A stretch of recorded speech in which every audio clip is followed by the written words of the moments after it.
네, 오늘 시편 3편 말씀은 그 설명하는 글씨에 나온 것과 같이 그의 아들 압살롬을 피해서 도망갈 때 지은 시입니다. 다윗에게는 여러 아들들이 있었습니다. 그 중에 압살롬이라는 아이가 있었습니다.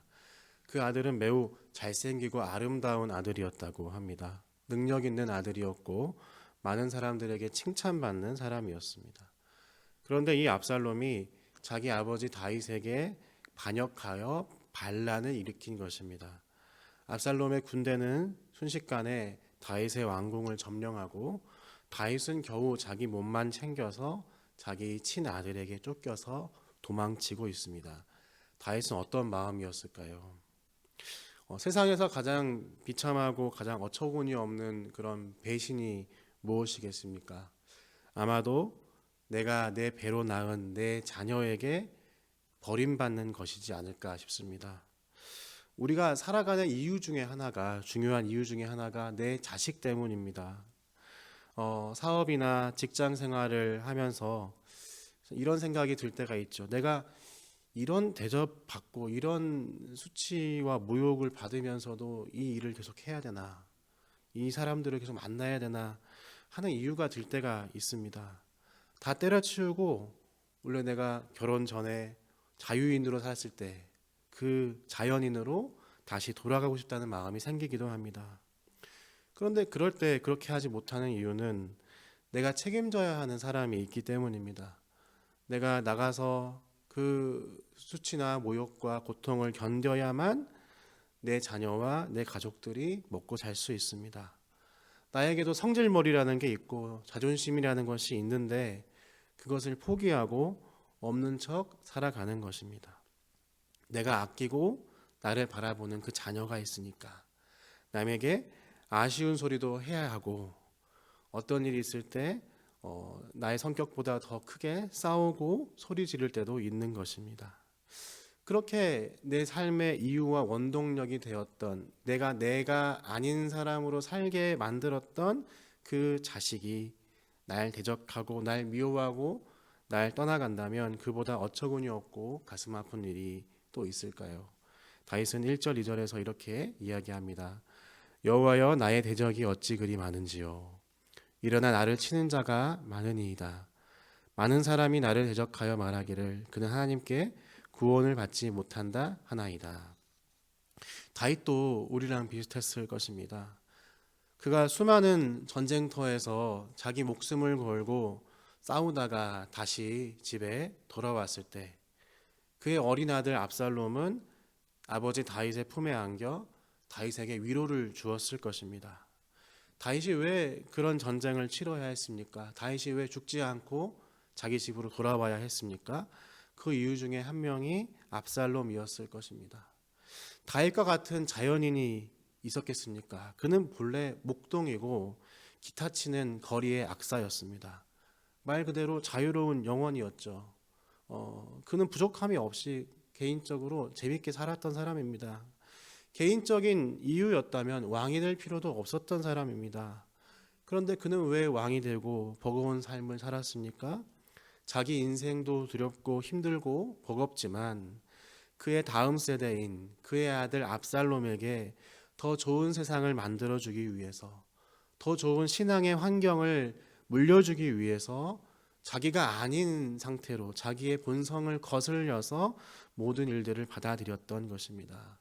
그런데 그의 아들 압살롬은 그런 아버지 다윗의 인생을 부정하고 있는 것이죠. 다윗은 하나님께 구원받지 못할 사람이다. 당신의 인생, 당신의 신앙, 당신의 기도, 당신이 지었던 모든 찬양시, 당신의 헌신은 모두 거짓된 것이고 하나님이 당신을 인정해 주지도 않는다라고 그의 얼굴에 침을 뱉고 있는 것입니다. 그리고 바로 그 순간에 다윗은 이렇게 고백하고 있습니다. 3절 말씀입니다. 여호와여 주는 나의 방패이시오 나의 영광이시오 나의 머리를 드시는 자이니이다. 아멘. 원문 성경에는 3절 바로 앞에 그러나라는 접속사가 붙어 있습니다. 사무엘하 15장은 다윗이 그의 머리를 가리고 맨발로 울면서 도망치고 있다고 말하고 있습니다. 맨발로 울면서 도망치던 자기 인생 가장 큰 비참한 배신을 경험하던 다윗은 곧바로 그러나 당신 여호와시여 하나님의 이름을 외쳐 부르고 있는 것입니다. 그의 모든 인생을 걸었던 대상에게, 그의 인생의 의미였던 대상에게 그의 인생을 부정당한 다윗은 고개를 들 수 없어서 머리를 가리고 도망치고 있었습니다. 하지만 그는 다시 고개를 정면으로 들고 하늘을 바라보고 있습니다. 하나님께서 그의 머리를 들어주셨기 때문입니다. 왜 그렇습니까? 세상 사람들은 다윗을 몰라주고 그를 대적한다고 하더라도 그의 소망이었고 그의 위로였던 자기의 자녀 압살롬도 나를 대적하고 나에게 반역한다 하더라도 여호와 하나님 당신만큼은 나의 방패이시고 나의 자랑이시고 내가 다시 그럼에도 살아가야 할 이유를 주는 분임을 그는 고백했기 때문입니다. 계속해서 4절 말씀입니다. 내가 나의 목소리에 여호와께 부르짖으니 그의 성산에서 응답하시는도다. 성산은 어디에 있는 산입니까? 그가 쫓겨난 예루살렘에 있는 산입니다. 다윗의 기도 소리를 아들 압살롬은 하나님이 듣지 않으시는, 하나님이 인정하지 않으시는 인생의 기도라고 부정하고 있습니다. 그러나 다윗은 확신하고 있습니다.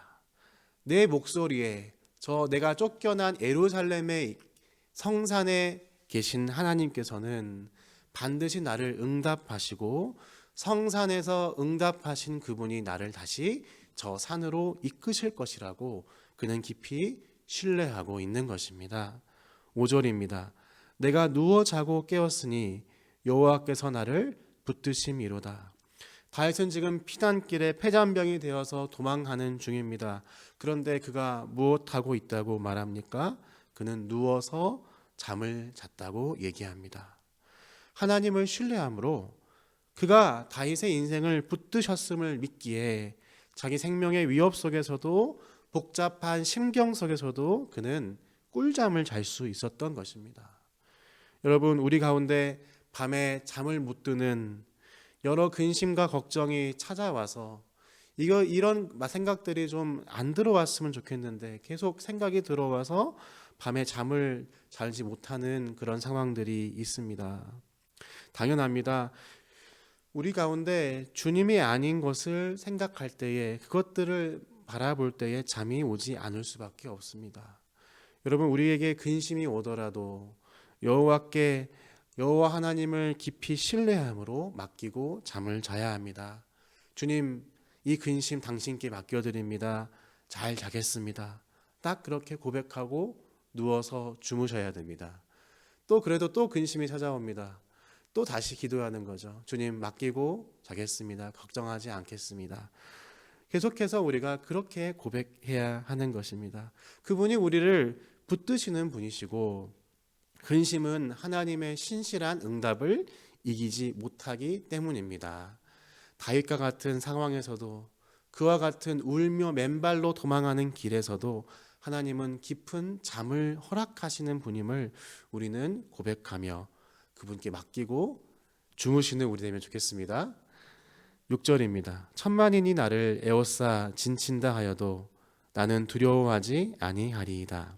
다윗 찬양의 절정이죠.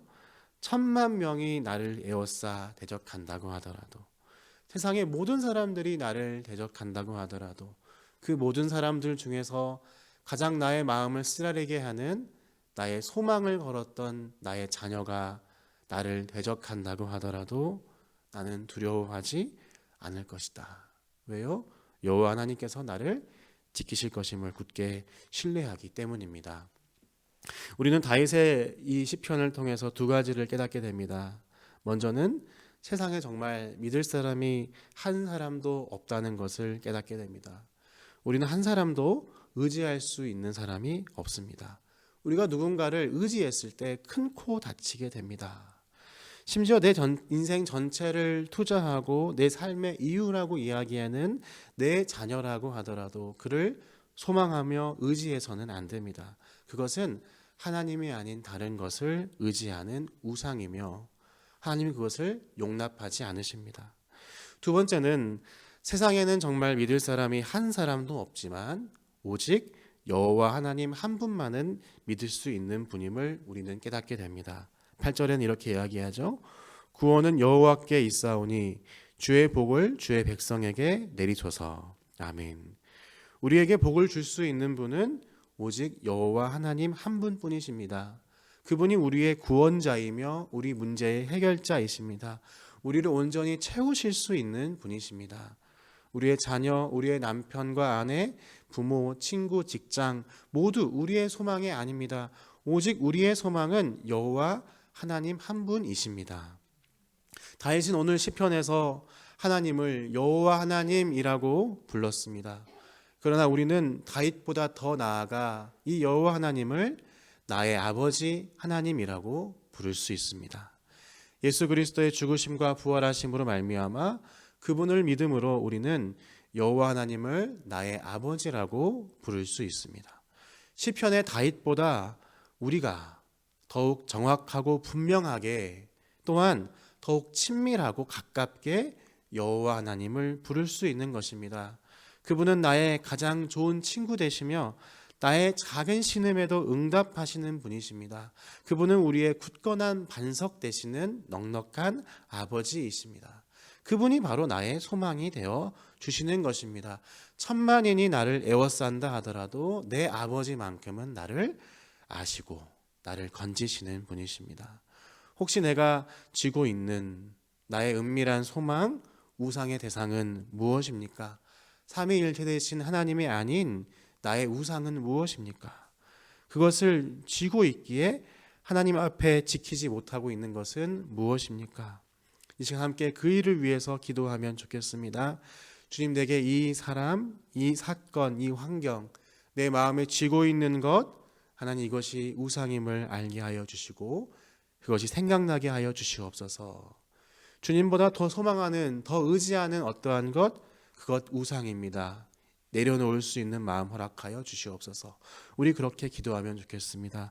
오늘 이 기도의 시간에 함께 아버지의 이름을 부르며 나아갈 때에 오직 나의 소망은 예수 그리스도의 이름, 그 이름을 통해서 여호와 하나님의 아들 되었다는, 딸 되었다는 사실을 마음으로 고백하는 시간 되길 주님의 이름으로 축복합니다. 함께 기도합시다.